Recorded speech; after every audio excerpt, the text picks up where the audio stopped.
Bonjour tout le monde. Nous avons comme quartier le centre-ville. Nous avons choisi ce quartier car il présente plusieurs belles bâtisses, plusieurs restaurants qui représentent des cultures différentes, etc. Donc, en ce qui concerne la localisation du centre-ville, c'est localisé au centre-sud de l'île, juste au-dessus du Vieux-Port. C'est aussi une place très très populaire pour les Montréalais, entre autres parce qu'il y a beaucoup de cultures représentées par les restaurants, les églises et d'autres endroits commerciaux. Par exemple, on peut retrouver le Centre Eaton, on peut retrouver l'église Notre-Dame, on peut retrouver l'anneau de Montréal et bien, par exemple, Notre-Dame, la basilique, petit fun fact, votre graduation va se passer là-bas, donc ça prouve que c'est quand même un lieu très bien représentatif de Montréal. Dans le quartier du centre-ville, nous retrouvons des personnes qui viennent du quatre coins du monde. Donc tout d'abord, il y a majoritairement des personnes asiatiques, ensuite il y a des maghrébins, il y a aussi des personnes qui viennent de la communauté haïtienne et du Moyen-Orient. Donc les principales langues parlées sont le français en première place, l'anglais en deuxième place et en troisième place, on retrouve le mandarin et l'espagnol en égalité. Pour un bref portrait socio-démographique, on retrouve plusieurs minorités à travers le centre-ville. Le principal défi pour celles-ci est de trouver un logement à bon prix, car celles-ci ont augmenté drastiquement au fil des années. Salut tout le monde, aujourd'hui je vais vous parler de l'aspect culturel du centre-ville de Montréal, là où les spectacles, l'art et la gastronomie se rencontrent pour faire battre le cœur de la ville de Montréal. On se retrouve sur la rue Place des Arts aujourd'hui. Et quand on parle de spectacles et de lieux de diffusion, le centre-ville n'a rien à envier à personne. Le complexe de la Place des Arts regroupe 6 salles de renommée, dont le Théâtre Maisonneuve et la Maison Symphonique. 2 espaces modernes où se tiennent des concerts, des pièces de théâtre et des spectacles d'humour. Le musée des Beaux-Arts de Montréal, lui, présente plus de 100 événements culturels par année, en plus de ses expositions. C'est aussi ici qu'ont lieu de grands festivals, comme le Festival international de jazz, Juste pour rire, et les Nuits d'Afrique, qui font vibrer la ville à chaque été.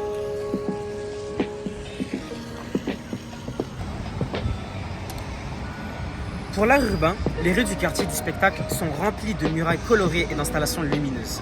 Des festivals comme Mural et Under Pressure transforment la ville littéralement en galerie d'art à ciel ouvert au public. Du côté gastronomique, on retrouve les restaurants comme Renoir, Bivouac ou Toqué.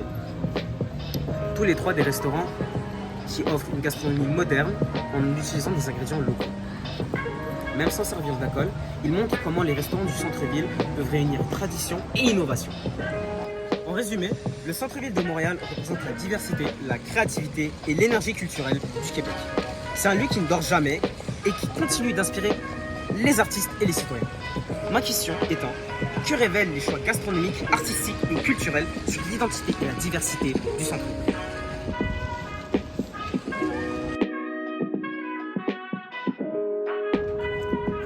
Donc, pour le repère expérientiel, nous allons tout d'abord commencer par le réseau souterrain de Montréal, Underground City, aussi appelé réseau. Donc, comme son nom le dit, c'est un réseau étendu sur 32 km de tunnels qui est interconnecté. Donc, il est principalement composé de restaurants et de mini-commerces. Donc, nous avons ensuite de cela l'école de commerce bilingue, HEC Montréal. Elle est connue pour être la 118e meilleure université du monde. Donc aussi, elle est aussi très connue pour son programme d'enseignement et sa recherche de gestion qui est connue à l'international. Ensuite, pour le deuxième lieu, nous retrouvons la bibliothèque de Lucas. Donc si elle a un grand impact dans le quartier du centre-ville, c'est parce que pour les plus grands, elle propose des formations afin de bien se préparer au marché du travail. Et pour les plus petits, elle organise des dictées en français afin de ne pas faire oublier la langue. Et aussi, elle offre des prix aux gagnants des dictées, donc ceux qui font le moins d'erreurs, afin de bien les préparer à l'école et aussi les aider dans leur parcours scolaire. C'est bon. Ensuite, nous avons les organismes. Donc pour le premier organisme, il y a le Centraide du Grand Montréal. Donc c'est un centre philanthropique qui a été fondé en 1974. Donc il est très connu parce qu'il a investi une somme de 70,2 millions de dollars dans les communautés de Montréal. Mais pas juste ça, il y a aussi Laval et la Rive-Sud. En plus de cela, au cours de leur mission, ils ont aidé plus de 800 000 personnes en leur offrant de la nourriture ou des logements, ce qui fait une personne sur 5 dans le Grand Montréal. Ensuite, nous avons Montréal Centre-Ville, qui est la Société de développement commercial SDC du centre-ville de Montréal. Donc c'est un OBNL qui regroupe près de 5000 entreprises membres. Donc leurs actions sont centrées sur le développement et la promotion du centre-ville. Et en dernier, nous avons Dans la rue, qui est un organisme fondé par Emmett Jones en 1988. Il est ouvert 5 jours sur 7, donc du lundi au vendredi. Donc, si vous voulez vous poser tranquillement avec votre famille ou vos amis dans un parc du centre-ville, vous retrouverez donc, le parterre du quartier des spectacles, donc le parc ici. Ensuite, il y a aussi d'autres parcs du centre-ville, tels que le parc La Fontaine et le parc Place de la Paix.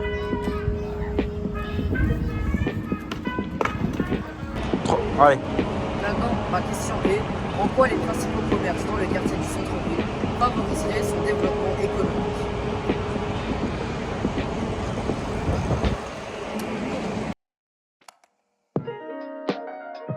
Maintenant, pour le patrimoine matériel, je vais vous parler de la baie du Sang, qui se trouve à côté du monument Édouard VII. La baie du Sang qui se trouve à côté de moi est le siège de la compagnie. En effet, celui est très important à cause de son ancienneté et de son historique. Il vient juste de fermer ses portes il y a quelques mois. Celui-ci est tellement important que dans le futur, des investisseurs veulent créer un musée de fourrure pour le rendre dans une place historique et culturelle. Maintenant, suivez-moi jusqu'à l'hôtel Brooks.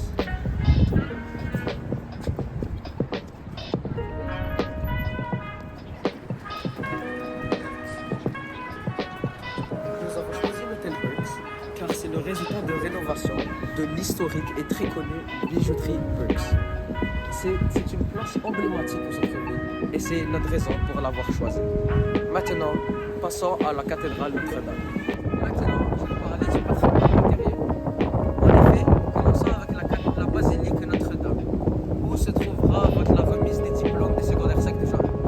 Celle-ci fut construite entre 1824 et 1829 et elle est très importante près de Montréal. Celle-ci donne place à un attrait touristique important.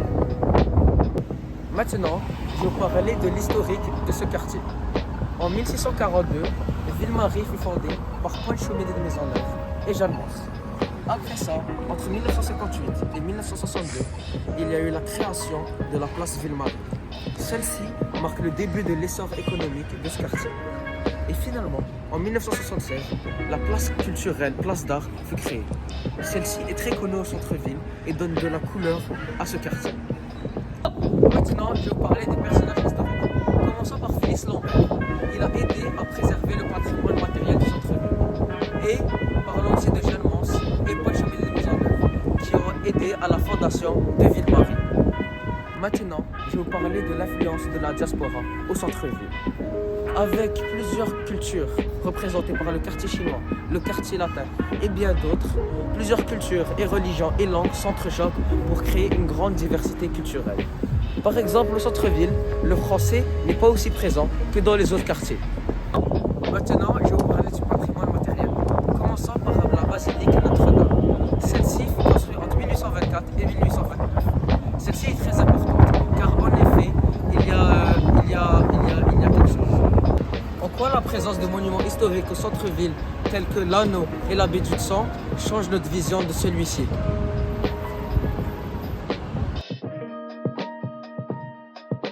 Je te dirais oui et non. En fait, ce qu'on remarque, c'est qu'il n'y a pas tant une baisse dans les empreintes de livres. Ça s'explique pour deux raisons. D'abord, c'est que les personnes qui empruntent le plus de livres à la bibliothèque dans la ville de Montréal, c'est les enfants. Et les enfants, ils n'ont souvent pas accès aux tablettes, aux téléphones, aux ordinateurs, etc. Et en plus, ils fréquentent la bibliothèque avec leur école, donc ils continuent à emprunter beaucoup de livres avec leur école.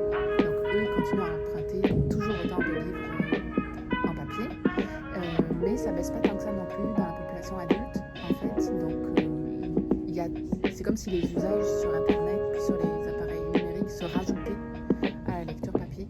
Donc c'est pas au détriment de la lecture papier, c'est en plus c'est une consommation de l'information ou du contenu en ligne qui s'ajoute aux empreintes de livres papier. Donc ça a un peu baissé on va dire sur les 10 dernières années, mais pas tant que ça. Déjà j'espère, mais oui, je pense aussi que la bibliothèque influence le quartier.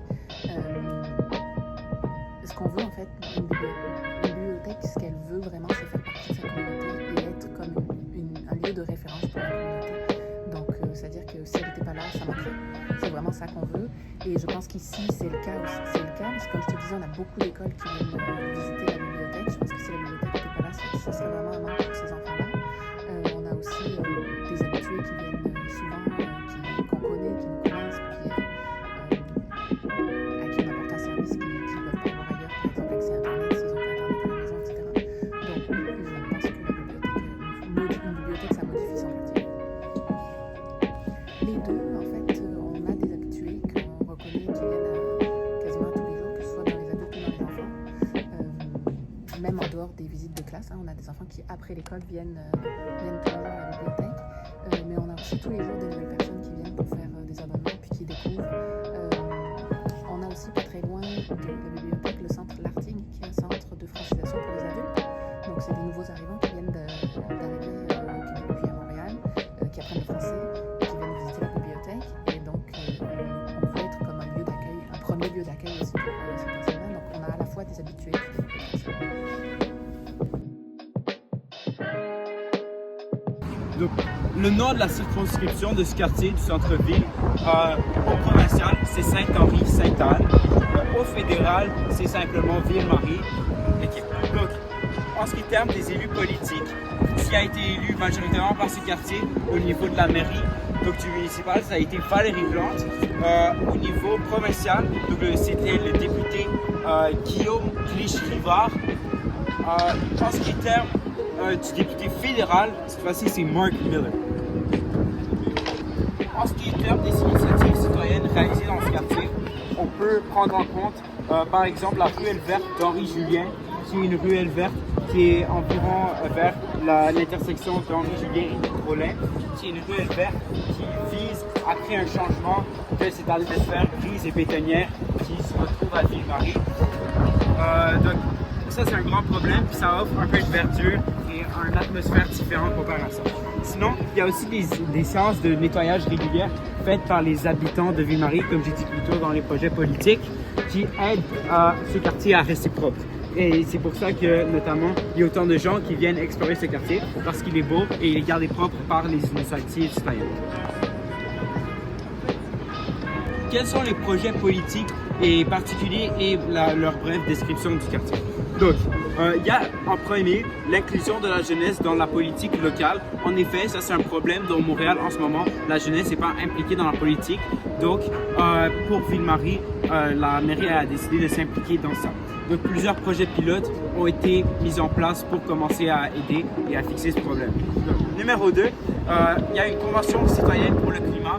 Donc, les groupes de citoyens ont été encouragés à venir balayer les rues si vous voulez regarder autour de vous. C'est un lieu public quand même grand et c'est propre. Donc, ça prouve que ça a bien fonctionné. Et aussi, troisième chose, on peut regarder le RIC, qui est une grande infrastructure qui a coûté à la mairie beaucoup de millions, environ 5 à 10. Et c'est un prix très très grand. Est-ce que vous pensez que ça vaut la peine? Moi, je pense pas. C'est à votre jugement de penser. Donc ça, c'est un autre projet qu'ils ont fait. Ce qui prouve que oui, ils font des changements. Est-ce que c'est les meilleurs changements? Non. Mais au moins, ils sont actifs. Donc, 34,3% de la population a voté pour la mairie d'arrondissement qui a gagné.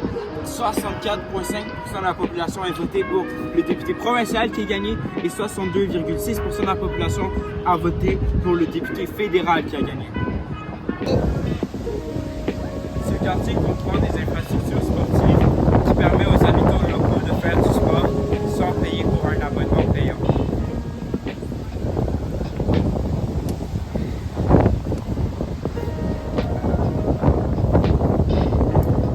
Ma question pour vous, c'est est-ce que vous pensez que le budget est bien gestionné pour le quartier du centre-ville, pour les choses telles que par exemple le rate?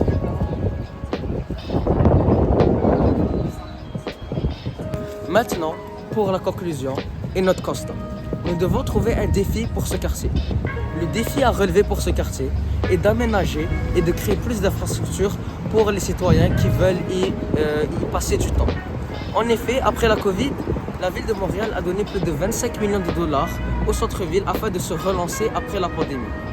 Même maintenant, ce quartier a besoin de plus de vie et plus de couleurs. Alors c'est pour ça qu'on pense que le défi de ce quartier serait d'avoir plus d'infrastructures afin de le faire vivre. Merci de nous avoir écoutés.